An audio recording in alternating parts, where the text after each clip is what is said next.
Hi friends, ಎಲ್ರಿಗೂ ನಮಸ್ಕಾರ. Welcome to my channel. ಇವತ್ತಿನ ವಿಡಿಯೋದಲ್ಲಿ ನಾನು ಇದ್ಕಿದ ಅವರೆಕಾಳು ಸಾಂಬಾರು ಹೇಗೆ ಮಾಡೋದು ಅಂತ ತೋರಿಸ್ತಾ ಇದ್ದೀನಿ. ಈ ಚಳಿಗಾಲಕ್ಕೆ ತುಂಬ ರುಚಿಯ ಕೊಡುವಂಥ ಸಾಂಬಾರಿದು. ಮುದ್ದೆಗೆ, ಅನ್ನಕ್ಕೆ, ಚಪಾತಿ, ದೋಸೆ ಎಲ್ಲದಕ್ಕೂ ಸೂಪರಾಗಿರುತ್ತೆ. ಬನ್ನಿ ಹೇಗೆ ಮಾಡೋದು ಅಂತ ನೋಡ್ಕೊಬರೋಣ. ಇಲ್ಲಿ ಅವರೆಕಾಳು ನೆನೆಸಿ ಇದಕ್ಕೆ ಇಟ್ಕೊಂಡಿದ್ದೀನಿ ನಾನು. 1.5 kg ಅಷ್ಟಿದೆ. ಹಸಿರು ಮೆಣಸಿನ್ಕಾಯಿ, ಶುಂಠಿ, ಬೆಳ್ಳುಳ್ಳಿ, ಈರುಳ್ಳಿ ಇದಿಷ್ಟು ರುಬ್ಕೊಳ್ಳೋಕೆ ಮಸಾಲೆಗೆ.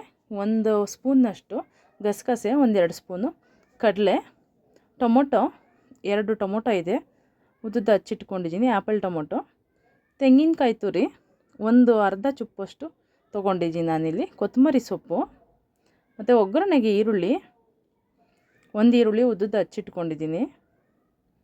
ಮಾಡಲಿಕ್ಕೆ ಎಣ್ಣೆ, ಚಕ್ಕೆ, ಲವಂಗ, ಉಪ್ಪು ರುಚಿಗೆ ತಕ್ಕಷ್ಟು, ಕರಿಬೇವು ಒಗ್ಗರಣೆಗೆ, ಸಾಸಿವೆ ಇದಿಷ್ಟು ಇಟ್ಕೊಂಡಿದ್ದೀನಿ.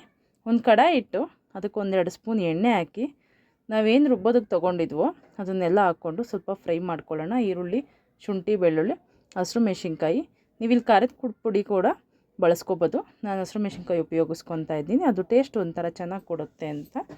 ಇದಿಷ್ಟು ಫ್ರೈ ಆದಮೇಲೆ ಚಕ್ಕೆ, ಲವಂಗ, ಗಸಗಸೆ ಮತ್ತು ಕಡಲೆಪಪ್ಪು ಏನಿತ್ತು ಅದು ಹಾಕ್ಕೊಂಡು ಮೀಡಿಯಮ್ ಫ್ಲೇಮಲ್ಲಿ ಇಟ್ಕೊಂಡು ನಿಧಾನಕ್ಕೆ ಹುರ್ಕೋಬೇಕು. ಇಲ್ಲಾಂದರೆ ಗಸಗಸೆ ಸೀದೋಗುತ್ತೆ, ಇಲ್ಲಾಂದರೆ ಚಿಟಪಟ ಅಂತ ಎಲ್ಲ ಆಚೆಗೆ ಸಿಡಿದ್ಬಿಡುತ್ತೆ. ನಿಧಾನಕ್ಕೆ ಫ್ರೈ ಮಾಡ್ಕೋಬೇಕು ಅದನ್ನು. ಗಸಗಸೆ ಹಾಕ್ಕೊಂಡ್ಮೇಲೆ ನೋಡಿ ಈ ಥರ ನಿಧಾನಕ್ಕೆ ಮಾಡ್ಕೋಬೇಕು. ಈಗ ಟೊಮೊಟೊ ಏನಿತ್ತು ಅದು 2 ಟೊಮೊಟೊನೂ ನಾನಿಲ್ಲಿ ಫ್ರೈ ಮಾಡ್ಕೊಳ್ಳೋಕ್ಕೆ ಹಾಕ್ಕೊತಾ ಇದ್ದೀನಿ. ಈ ಥರ ಫ್ರೈ ಮಾಡ್ಕೊಂಡು ಹಾಕ್ಕೊಳ್ಳೋದ್ರಿಂದ ಸಾಂಬಾರು ಒಳ್ಳೆ ಟೇಸ್ಟ್ ಕೊಡುತ್ತೆ. ಈ ಸಾಂಬಾರು ಮಾಡೋದೊಂದು ಚಾಲೆಂಜ್ ಆದರೆ ಅವರೆಕಾಯಿ ತೊಗೊಂಡು ಬಂದು ಅದನ್ನು ಬಿಡಿಸಿ ಅದನ್ನು ನೆನೆಸಿಟ್ಟು ಮತ್ತು ಅದನ್ನು ಇದಕ್ಕೆ ಅವರೆಬೇಳೆ ಮಾಡ್ಕೊಂಡು ಮಾಡೋದು ಇನ್ನೊಂದು ಥರ ಖುಷಿ. ನೋಡಿ ಟೊಮೊಟೊ ಈ ಥರ ಮೆತ್ತಗಾಗಬೇಕು ಸ್ವಲ್ಪ. ಅದು ಹಾಕ್ತಿದ್ದಂಗೆ ಸ್ಟವ್ವು ಆಫ್ ಮಾಡಿಕೊಂಡು ಈ ತೆಂಗಿನಕಾಯಿ ತುರಿ ಏನಿತ್ತು ಅದನ್ನು ಅದ್ರ ಜೊತೆಗೆ ಹಾಕಿ ಚೆನ್ನಾಗಿ ಮಿಕ್ಸ್ ಮಾಡ್ಕೊಳ್ಳೋಣ.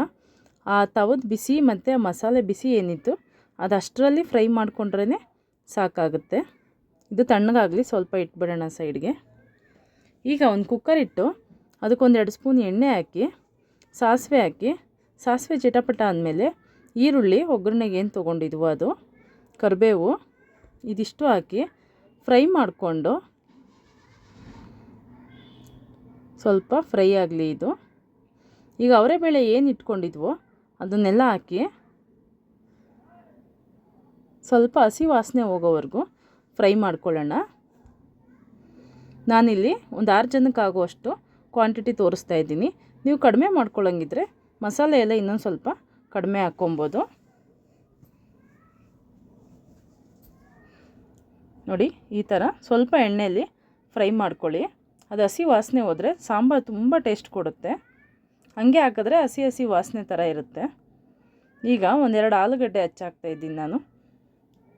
ಈಗ ಮಸಾಲೆ ಏನಿತ್ತು ಅದನ್ನೆಲ್ಲ ರುಬ್ಕೊಂಬಂದ್ಬಿಡೋಣ. ಸ್ವಲ್ಪ ಕೊತ್ತಂಬರಿ ಸೊಪ್ಪು ಸೇರಿಸ್ಕೊಂಡು 1-2 ಸ್ಪೂನು ಧನಿಯಾ ಪೌಡ್ರು ಇದಿಷ್ಟು ಹಾಕಿ ನುಣ್ಣಗೆ ಪೇಸ್ಟ್ ಮಾಡ್ಕೊಂಬಂದಿದ್ದೀನಿ. ಖಾರ ಸಾಕಾಗಿಲ್ಲ ಅಂದರೆ ಆಮೇಲೆ ರುಚಿ ನೋಡಿಕೊಂಡು ಸ್ವಲ್ಪ ಖಾರ ಹಾಕ್ಕೋಬೋದು. ಈಗ ಮಸಾಲೆ ಎಲ್ಲ ನಾವೇನು ಹುರಿದಿದ್ವೋ ಅದಕ್ಕೆ ಹಾಕ್ಕೊಬಿಡೋಣ ಕಾಳು ಜೊತೆಗೆ. ಈಗ ಮಿಕ್ಸಿ ಜಾರೆಲ್ಲ ತೊಳೆದು ಆ ನೀರೆಲ್ಲ ನೀಟಾಗಿ ಸಾಂಬಾರಿಗೆ ಸೇರಿಸ್ಕೊಳ್ಳೋಣ. ಈಗ ಎಷ್ಟು ಬೇಕೋ ಅಷ್ಟು ನೀರು ಹಾಕ್ಕೊಳ್ಳಿ ಸಾಂಬಾರಿಗೆ. ಒಂದು ಸುತ್ತು ನೀಟಾಗಿ ಮಿಕ್ಸ್ ಮಾಡ್ಕೊಳ್ಳಿ. ರುಚಿಗೆ ತಕ್ಕನಷ್ಟು ಉಪ್ಪು ಹಾಕಿ. ಈ ಟೈಮಲ್ಲಿ ನೀವು ಉಪ್ಪು ಖಾರ ನೋಡ್ಕೊಳ್ಳಿ. ಖಾರ ಸಾಕಾಗಿಲ್ಲ ಅಂದರೆ ಇನ್ನೂ 1 ಸ್ಪೂನ್ ಖಾರ ಹಾಕ್ಕೋಬೋದು. ಖಾರದ ಪುಡಿ ಹಾಕ್ತಾಯಿದ್ದೀನಿ ನಾನಿಲ್ಲಿ. ನಮಗೆ ಖಾರ ಸಾಕಾಗಿಲ್ಲ ಅಷ್ಟು ಮೆಣಸಿನ್ಕಾಯಿ ಹಾಕಿದ್ರೂ, ಸೊ ಅದರಿಂದ ಖಾರದ ಪುಡಿ ಕೂಡ ಬಳಸ್ಕೊತಾ ಇದ್ದೀನಿ. ಈಗ ಲಿಡ್ ಕ್ಲೋಸ್ ಮಾಡಿ ಒಂದೇ ಒಂದು ವಿಜಿಲ್ ಹಾಕ್ಸಿದ್ರೇ ಸಾಕು, ಜಾಸ್ತಿ ಬೇಡ. ವಿಜಿಲ್ ಆಗಿದ ತಕ್ಷಣ ಏರ್ ಔಟ್ ಮಾಡಿಬಿಡ್ಬೇಕು. ಹಂಗೆ ಬಿಟ್ಟರೆ ಫುಲ್ಲು ಕಾಳು ಸ್ಮ್ಯಾಶ್ ಥರ ಆಗೋಗ್ಬಿಡುತ್ತೆ. ಏನು ಸೂಪರಾಗಿದೆ. ಈ ಚಳಿಗಾಲಕ್ಕೆ ಈ ರೀತಿ ಸಾಂಬಾರು ಮಾಡ್ಕೊಂಡು ತಿಂತಾಯಿದ್ರೆ ತುಂಬ ಚೆನ್ನಾಗಿರುತ್ತೆ. ಇದ್ರ ಜೊತೆಗೆ ಸ್ವಲ್ಪ ತುಪ್ಪ ಹಾಕ್ಕೊಂಡ್ರೆ ತುಂಬ ಚೆನ್ನಾಗಿರುತ್ತೆ. ಬಿಸಿ ಬಿಸಿ ಮುದ್ದೆ, ಚಪಾತಿ, ದೋಸೆ, ಅನ್ನ ಇದಕ್ಕೆಲ್ಲ ಸೂಪರಾಗಿರುತ್ತೆ. ನೀವು ಕೂಡ ನಿಮ್ಮ ಮನೆಯಲ್ಲಿ ಒಂದು ಸತಿ ಟ್ರೈ ಮಾಡಿ ನೋಡಿ ಹೇಗೆ ಬಂತು ಅಂತ ಕಮೆಂಟ್ನಲ್ಲಿ ತಿಳಿಸಿ. ನಾನಿಲ್ಲಿ ಚಪಾತಿ ಒಟ್ಟಿಗೆ ಮಾಡ್ಕೊಂಡಿದ್ದೆ.